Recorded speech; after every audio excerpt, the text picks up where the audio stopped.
Hi, today I'm with Aunty Heather Kennedy and I'm going to be talking a little bit about culture. So tell us a little bit about yourself. Where are you from? I was actually born here in Melbourne. My family originally from Tasmania. My father's from Alveston, but we are Palawa people. We're saltwater people. We're Trawoolway, Bunurong and Plairmairrenner. Through the Briggs side, through the Tasmanian side, we're Bunurong people. Through my great-great-great-great-grandmother, Dolly Dalrymple Briggs. We didn't know about our Aboriginality, which was not our fault, and my aunties and uncles knew, but it was never talked about because being from Tasmania, it was very, under the carpet, you didn't talk about it. And my grandparents were, when I was about 15 or 16, were presented with their Briggs genealogy, which was done by a professor in Tasmania, but it wasn't done so much because of them being Aboriginal. It was done because there were so many different people from different families dying of specific diseases, which are right through my family, and I have the same thing as well. And so that's how it came about. And then it was presented to my grandparents, and then it was all, like out in the open. But when you're 15 and you're a young girl, you're not worried about stuff like that.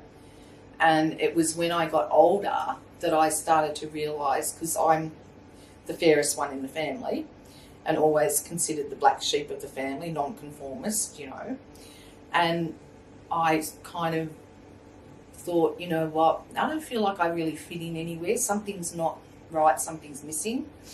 And then when my dad was very sick and dying, I had promised myself that I needed to go and meet with family, with elders, and learn as much as I could, because my father didn't have that opportunity.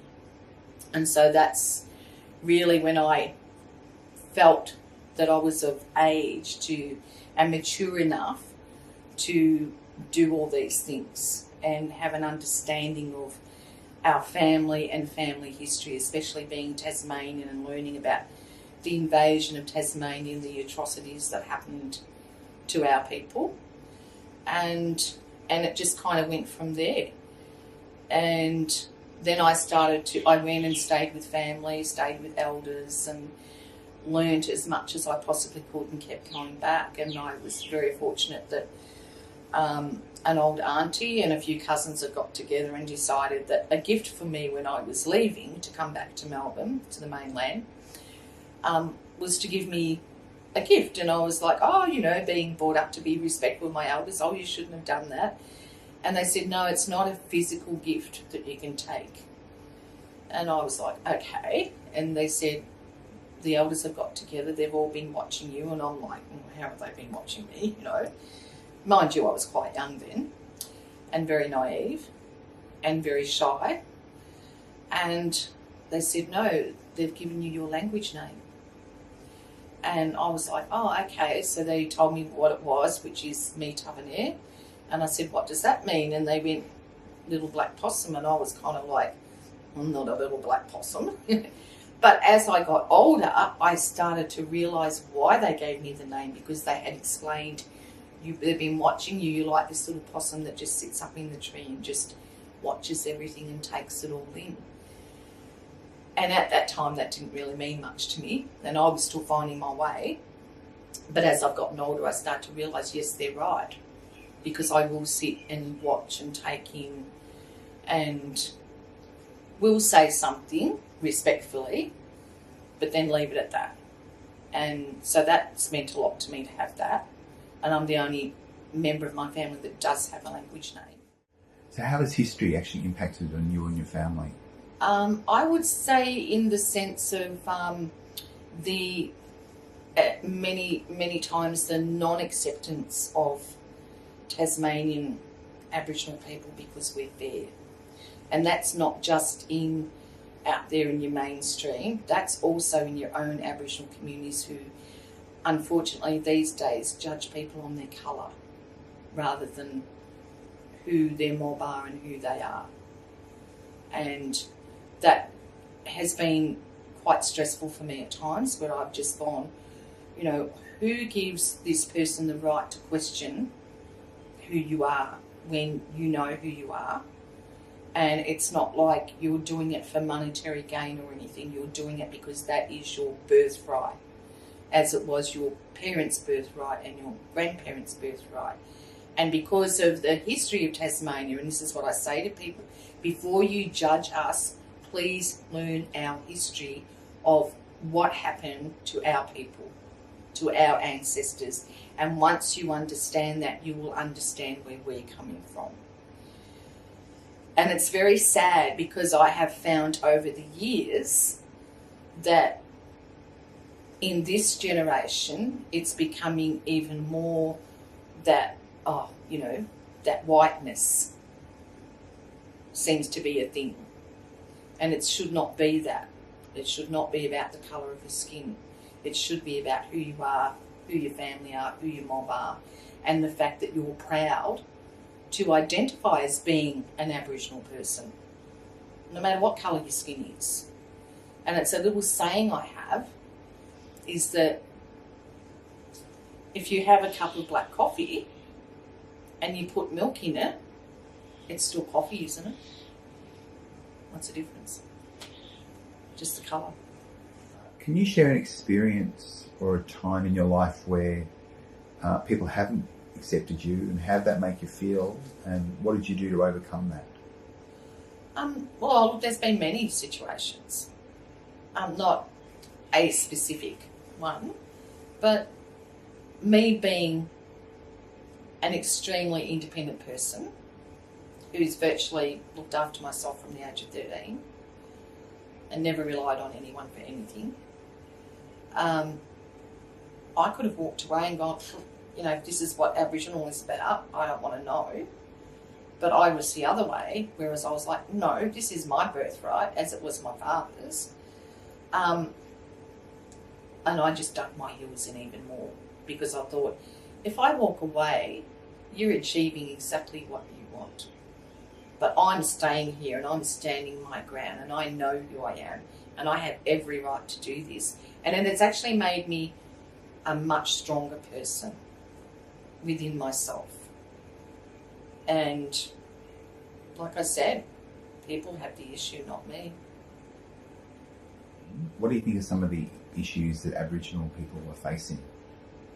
There are so many issues these days that in the 80s and 90s and say early 2000s, I felt that we were getting somewhere, that the government was listening, the government was doing everything to help communities and help Aboriginal people.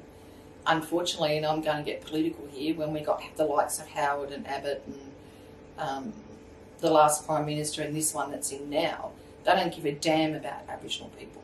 They don't give a damn about housing, health, education, mental health. Mental health is a huge issue. It's an issue across the board everywhere, not just with Aboriginal people, but with all, and pulling so much funding is just, it's not helping. We've got young ones, we've got what I call the lost generation, and that's not all, but certainly a good percentage are on ice. We have a new issue with children being removed from families. And I don't call it stolen gen because these children are being removed because they are in situations that they're at risk. And these children are being placed with non-Aboriginal families. We don't have enough Aboriginal families to look after them. And yet we've got something like 90% of our young children are being removed. And so therefore we've got another generation. And then what happens with these young ones if they do manage to get off the drugs? Mentally, they're not right. What are they going to pass on once we're gone? Mental health is a huge, major issue. But we also have education is a huge issue. Housing is a huge issue. Drug and alcohol is a huge issue. It's just become, I think it's more prevalent now than it's ever been. and the government are just turning their back. It's kind of like, and we have the deaths in custody. That's all crept back in, and nothing is being done about it. And these are issues that we need to address. Then we have other things like treaty. How is that going to work? How is that going to help us? Is that going to help us, or is the government setting up yet another thing to fail? And then we become another statistic for the government, then they're pulling the strings and as usual. I just see things have gone backwards, not forwards. And I'd like to see things go forward because I worry about my grandchildren. I worry about their future and their children's future. Then we have the issues with climate change. We have the issues with the Murray-Darling. We have all these issues that government are not listening to Aboriginal people. It's all become so power, money orientated these days. And so if you've got the money, you've got the power, and the little people don't exist. And I'm finding everything just so tokenistic. What are some stereotypes about Aboriginal people that you would like to break? The main one is that people have this thing that all Aboriginal people are dole bludgers, they're drunks, they're dirty, and they're women bashers and child molesters. And that's not the case. That is across the board everywhere, no matter who you are or where you're from. And I always say to people, and when I'm talking with kids and that, I'll say, if you see a white fella or non-Aboriginal person in the park drunk or down the street drunk, how do you react? You just look and go, look at them, and then you keep walking. But when you see a black fella drunk, oh, look at that, isn't that disgusting? They're all drunks, they're all this, they're all that. But keeping in mind, you don't know that person's history. You don't know their pain. You don't know their hurt. You don't know their story. So don't judge them, because everyone has a story and everyone has a reason. But we have people out there who are doctors, who are lawyers, who are barristers, who are health workers, who are doing so many wonderful things in community, but unfortunately it's not out there in the media. The only thing the media reports are all the bad things, not the good things. And I would like to see that disappear. And the only way that's going to disappear is that we need, for our true history, Australian history, the bloody history, to be taught that it is a compulsory history subject within primary, secondary and tertiary schools. And once this is done and it is taught, it is written by Aboriginal people, preferably by elders that can tell those stories or give permission for someone else to tell those stories. Once we start doing that and the true history is there, then maybe we can slowly get rid of the stereotyping, the categorisation of Aboriginal people, and maybe the racism, which has crept in so badly now. It never used to be as bad as what it is now. What advice would you give non-Indigenous people who would like to know more about Aboriginal culture? Where should they start looking, or what should they be doing? I think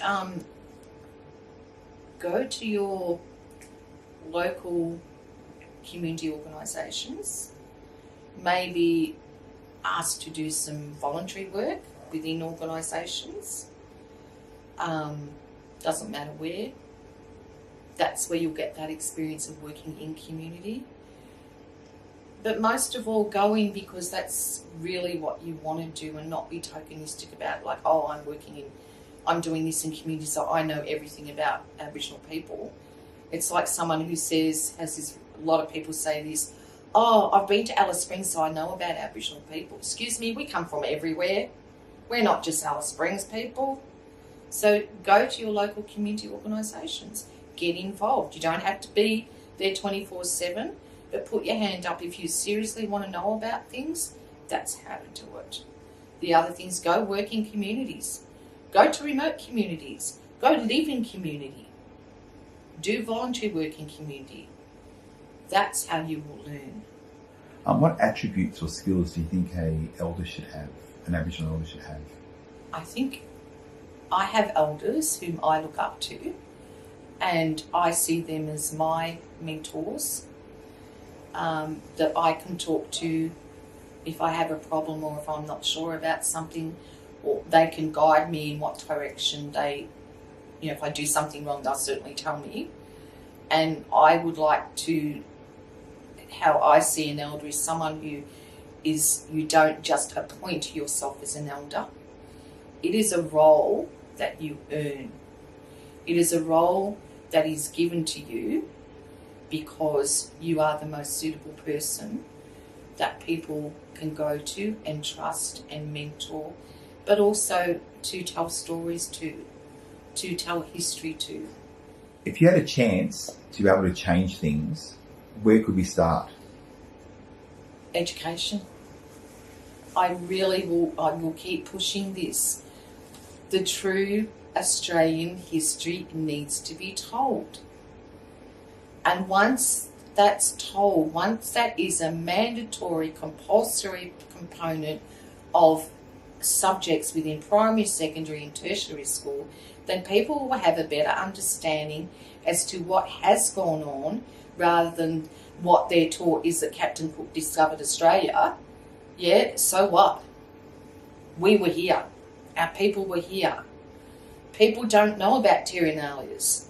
They don't know about the fact that we came under the Flora and Fauna Act before the 1967 referendum. They don't know any of these things. They don't know about missions. They don't know about assimilation. They don't know about stolen gem. These are all things that are really, really important to be told. Once that is told, it becomes a part of history. It's not a nice part of history, but it's the truth of history. Then maybe there might be a little bit more understanding. And maybe, just maybe, I live in hope that we will live in a better country, a more harmonious country and a more accepting country, because you know what? Under the UN, Australia is the most racist country in the world, and that's nothing to be proud of. So I would like to see changes there. I would just like to see people accept people as who they are, not about the colour of their skin, but also respect that it is our country, it is our land. We are not the owners of the land. Nobody owns the land. We are the caretakers. We do not take the land with us, we go back into the land. So people need to understand we're the caretakers of this land. You know, my passion is for people, not just young people, but for Aboriginal people to don't be gummers, be doers.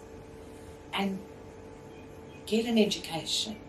Get out there and do something with your life. Don't sit back going, oh, poor me, poor me, poor me, because that's not going to get you anywhere. Be achievers, be leaders. Don't be followers. Followers go nowhere. So from your story, what is one thing you'd like people to walk away with? I will always say this: don't judge. Don't assume and don't judge. Everybody has a story, and everybody's story is different, and everybody's story impacts on them in a different way. So don't judge. So I want to thank Aunty Heather for talking to us today about culture and her experiences. Thanks, Aunty Heather. You're welcome. Thank you for having me.